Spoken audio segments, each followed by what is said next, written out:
Imagine, if you will, a show. You unlock this show with a key on the internet. Beyond this show is a dimension of beards, a dimension of chat rooms, a dimension of live internet audiences. You are moving through a realm of both shadow and substance, of things and ideas.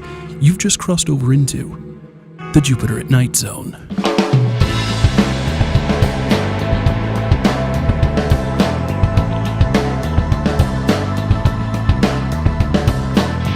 Good evening, everyone, and welcome to Jupiter at Night. My name is Chris. My name is Jeremy. All right, tonight I'm really excited. This is our Halloween episode. It's spooky! It's a very spooky edition of Jupiter at Night. We've got some tech horror stories from you. We've got some stories from the audience. We're also going to build our Frankentosh. Or we built it. We're going to boot it. Cute. So we don't know if it's going to boot or not. We're just going to fail right on the internet if it doesn't work. So if you've been watching the previous episodes, we've rebuilt our Hackintosh over the weekend. This is the final result. So we'll do that here in just a little bit, and also stay tuned if you're a Mac user. We've got some really exciting news that'll probably give you something to do through the weekend. Plus, I'm going to tell you guys about what I'll be doing this weekend, and maybe the J-Man too. Probably. So it sounds like a good plan. So that's going to be our look towards the weekend. So stay tuned. After we try to boot the Frankentosh, we'll have that. But we figured we would take the Halloween-y type idea though, and the technological bent thing that we've been doing all week with the Frankenmac. And Frankentosh? I like both, dude. Frankentosh's good. And tell you some technological horror stories. So actually, my first one has to do with this little beast right here. Oh yeah, true that. I'm sure. Now, you guys, if you're watching this, chances are you probably at least heard of our other show that hasn't been going for a while, but Beer's Tasty. We used to make it all the time, and I would do a lot of the editing on that. And towards the end, on this computer, yeah, on this system, towards the end of the run, toward the last few episodes that we've put out, it was getting pretty intense. Yeah, sound effects, special effects, animations, heavy cuts, cool, music in the background, all sorts of stuff. Takes a ton of rendering when you do that kind of stuff. Takes a ton of processor. Not only that, but sometimes when I just get on the roll, I wouldn't save all the time. Right? Because you almost get like these moments of like themed inspiration that you want to plow through. Now, I'll be honest, an episode of Beer is Tasty, despite not being very long, is 6 to 8 hours of editing work with all that stuff included. Well, for this particular time, this sucker crapped out on me, just completely blacked out after 2 hours of not saving. Oh! 2 hours! Oh! Yeah, I've had some renders I lost. You know my tech horror story? This has to do with the Xbox 360. Oh, yeah. So you know how they're prone to red rings of death, right? I know. Yeah, I think a lot of people know. Well, Star Trek Legacy was coming out on the Xbox 360, and it was this... Of course it has to do with Star Trek. I know. And nobody knew what it was going to be like yet, but it was the first Star Trek game for the 360. I really wanted it. Really excited. And I got the shipment notification from Amazon.com, and I run out there, and I was like, yeah, but I think I was still playing Call of Duty. I was playing some other game in the meantime to fill the time. Went out there, I was going to play myself some of that game just to celebrate with some time with my Xbox. Red ring. And back then, it was a month turnaround. And I'd already gotten the shipment notification for the Star Trek game. It was arriving that day? No, it was like, in the next 3 days or something. But I knew. I was out for a month right there. There's nothing. My only option would be to go buy a new Xbox 360. Unless you wanted to wait the 2 weeks or whatever. Well, it was a month back then. Yeah. And I know people, and in fact, back then, Microsoft hadn't even, this was a little while ago, Microsoft hadn't even really confirmed that there was a real red ring problem. So there was still like a little bit of, maybe they're not going to fix it. You kind of had to convince them to fix it. Yeah. So I ended up waiting a month. I didn't go out and buy another one on principle. And I just sat there with the game. Just staring at the box. You better be good. And you know what? To add insult to injury, you didn't like the game very much. Oh, actually, you know what I did too? Yeah, I didn't. Yeah, it's true. You know what I did too? I tried to fix it. I tried to go out there and get one of those coolers, those intercoolers. First, I tried the towel trick. Because it's usually a heat issue that burns something I tried out. The towel trick. That didn't fix it. So I thought maybe it was just running hot because it wasn't a full red ring. So I went and got one of these coolers, all this stuff. So there I am in my living room. You know how loud that thing is trying to get that Star Trek game to play? And the thing opens up. I put the game in there. Come on, 360. Come on, 360. Nothing. So anyways, that's my story. I know the audience sent in a couple. Yeah, I think you're going to try to get this up and running. Why don't you tell the story, and we're going to try to boot the Frankentosh, or as Rikai in the chat room called it, Hackenstein. So that's not bad. They're all great. Yeah. Actually, one of them was sent in by Dr. Kaz here. He says that he's gone through 3 Xboxes. Yeah. On red rings. I know some people that have, yeah. I mean, that is ridiculous. That is really crazy. That is stupid. All right, power's been pressed. We'll see. Oh, it's posting. It's posting. We're good. It's weird. We have to watch it in reverse through our monitor. And it's delayed, too. Yeah.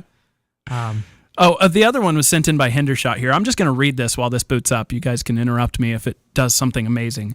He built his own gaming rig. He placed the order, and right before they ran out of the XFX GPU he ordered, so he had to wait a month to get the card, first of all.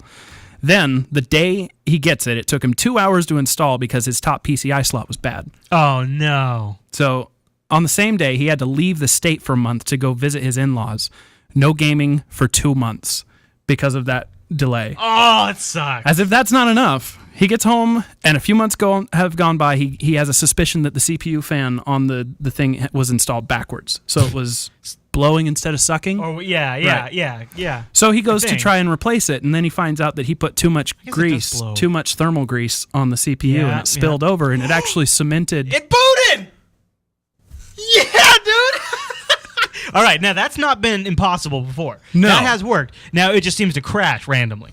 So I think, right. And because that crash is kind of hard to gauge when it'll happen because it just involves rendering and testing, I think we'll do that offline. Mm-hmm. But we'll keep you posted. If you tune in for Stoked live on Saturday, we might be running this. We might be running off this because we'll be live. And when actually, the game that's comes one out. of the best ways to test it because it's been out of commission for months. Though we haven't been able to patch Stow on it. Otherwise, we might just turn it on. Curious to. Oh, yeah. No mouse. No mouse. So it does have some issues still, but at least you know, it made it this far. We might have a network connection problem, but yeah, shoot, dude, that's we're in. We're there. That's great. All right, I'm going to set this down and let's keep going. Okay. Hendershot's got more to his story. Oh, yeah? Because when he was actually trying to get that fan off that was cemented to the chip, he ended up snapping the chip. No. Like bending all First of all, cemented, it should be gooey. I mean, that seems like it really stuck to it. Well, he hasn't been using it. If he would have probably turned it on and let it heat up, he could have just I wonder. let it slip off because that stuff does get tacky after it heats up. But he ended up breaking the whole thing. And so all told, I think he says in here that it was 4 months since the day that he got the rig before he finally got it up and functioning. That is so awful. And it was like, a cherry machine. Just... That's kind of how I feel about this Hackintosh. It's heartbreaking. In some ways, that's how I feel about this Hackintosh. The chat room's making fun of the icon sizes on the Hackintosh here. There's a logic to those icon sizes. They're just simply that big because that way I can't have too many. That's a good point. You should see his machine. Yeah, it's bad. It's ridiculous. It's really bad. Now, you were going to tell a story about an actual real-life haunting. I was. Do you want to share that story? Do you want me to? Yeah. I kind of want to hear it. See, all through high school, I volunteered at a local historic theater that was built in 1901. It was gutted by flames in the 20s and then rebuilt. Oh, yeah. And then it became a triplex for a while. And then my parents were actually really deeply involved in the restoration efforts in the 90s. Right. Taking it back from a triplex into a full pretty live happening theater. place. This is where I do my monthly concerts with my band that some of you guys know I'm in. So I've had some family that done some music there.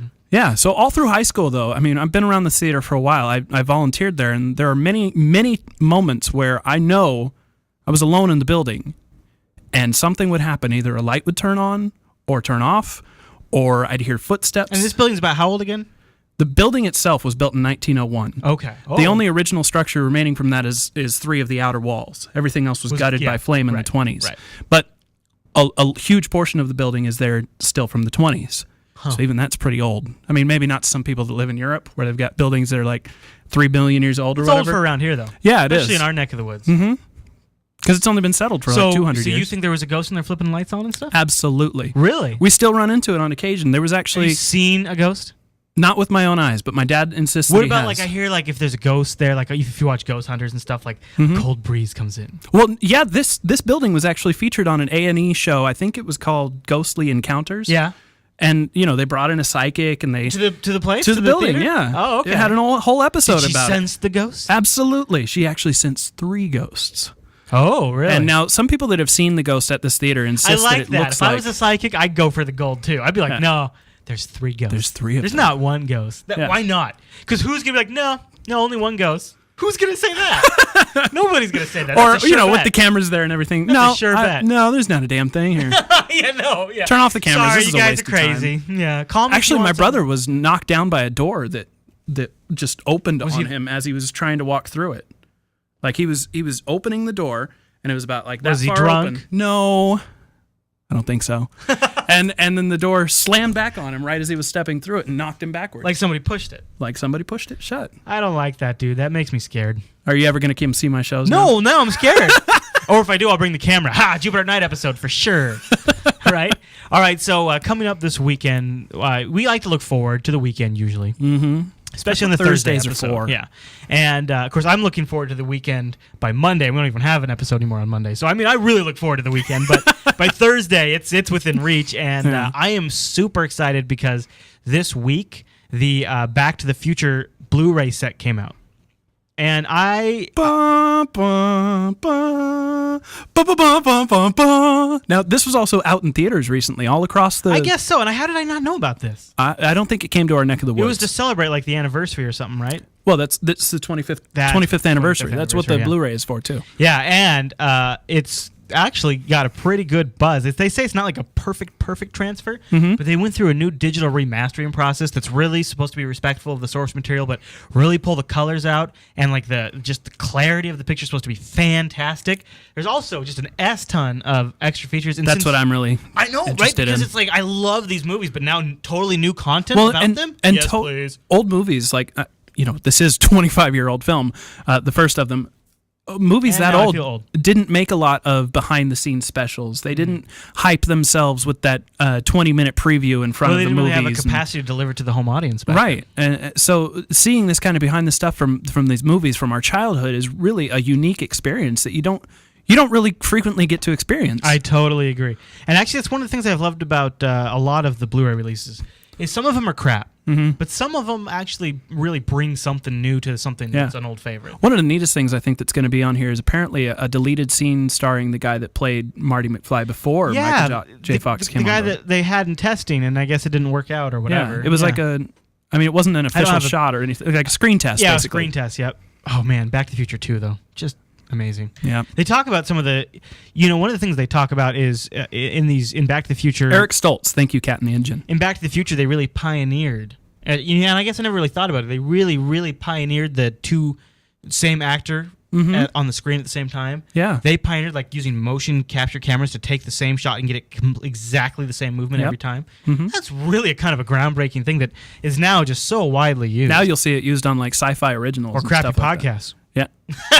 Dude, we should totally do that sometime. I would, except for who has time. Now, also, you found this one. We got the hookup from a press contact over. I guess maybe these. I think the press contact was actually somebody from Steam, right? Yeah, and I think it was coming from. We went to PAX's Press, and now we're on. Now we're on like lists. their lists, and now this is good for you Mac users though that want something to go do this weekend because Left 4 Dead is coming out to the Mac via Steam. This is one of the greatest. I think so many people love this game. Oh. If you love zombie shooters, Left 4 Dead is pretty much said. John and I to be the reviewed best this one. on Joint Failures, and just the co-op. Yeah. Absolutely fantastic. Yeah. And the way that I want to call them bridge officers, but the way that the other players in the story work is they're there and they actually add value and they heal you and stuff like that. But if you want to co-op with somebody, you can just replace one of those AI characters, pop on the fly, person's in there. If they want to pop out, they get popped right back with the story character. It's really well done. Yeah. I really like Left 4 Dead. So not only is it coming to Mac this weekend, but it's also on sale for, I think, 50% or 75% off. 50% off. It's stupid cheap. It's stupid cheap. And they're including versus mode. You're getting all the multiplayer stuff all integrated into Steam. And Steam Mac users, and you don't have to be on Steam, but Left 4 Dead Mac users are going to be able to play with Left 4 Dead PC users. So if you guys want to do that, and that really brings it full circle because we've got zombies and Macs. Oh, actually, I take that back. Yeah, yeah. This is a zombie Mac back from the dead, rebuilt.